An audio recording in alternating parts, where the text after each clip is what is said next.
Yeah, it's extremely challenging right now, right? Trust and safety work's become deeply politicized, not just in the US, but geopolitically, especially between the US and Europe. And that really puts teams in a tough position because they're expected to do critical safety work while there's growing disagreement about what that work should even look like. And on top of that, there's very real risks. There's visa issues, there's congressional investigations, there's lawsuits that are creating a chilling effect. But also, the work hasn't stopped. People still care deeply about child safety, election integrity, preventing harm. And unfortunately, the public narrative has become overly focused on claims of censorship, which legally applies to governments, but not private companies. They can make their own decisions about what they do. And so, in many ways, I think, unfortunately, this politicization has caused us to lose sight of what trust and safety is actually for.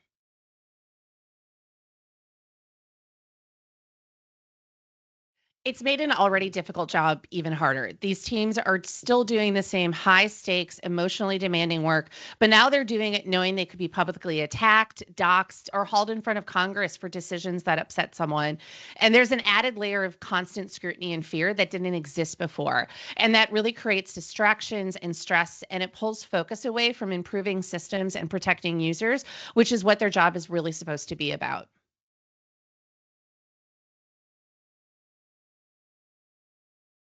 The most important thing is staying anchored to the mission and to your values. People need to be very clear about what they can control and what they can't.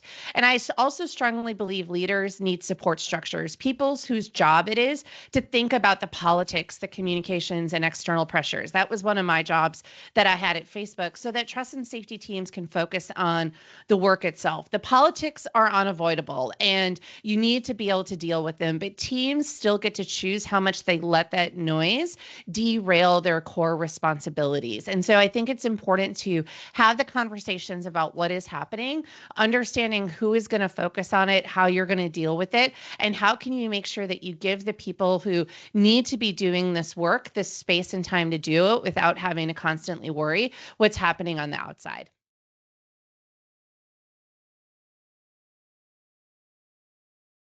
First, keep doing the work and keep getting better at it. I think that's number one for helping to continue to build trust and having users and advertisers and everyone to want to keep using these platforms.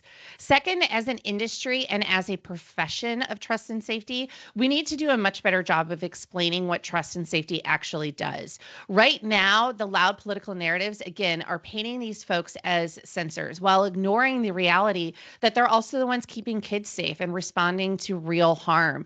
And people like me and who have the ability to speak publicly, I need to do more to continue to stand up for this work and the people who do it, who oftentimes can't defend themselves out loud because they're working for a company or they have very real concerns about the backlash that they might face.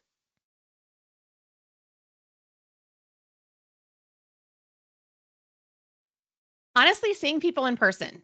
So many of these relationships only exist over Zoom, and there's real value of being in the same room to talk about these incredibly hard jobs that people have and how they are trying to navigate them as we're all trying to deal with the advent of AI and how AI is changing all this. And it's a space where you can also, people can come together and be in a room with other people who are doing this incredibly hard work and to be able to support one another. So I'm really looking forward to that.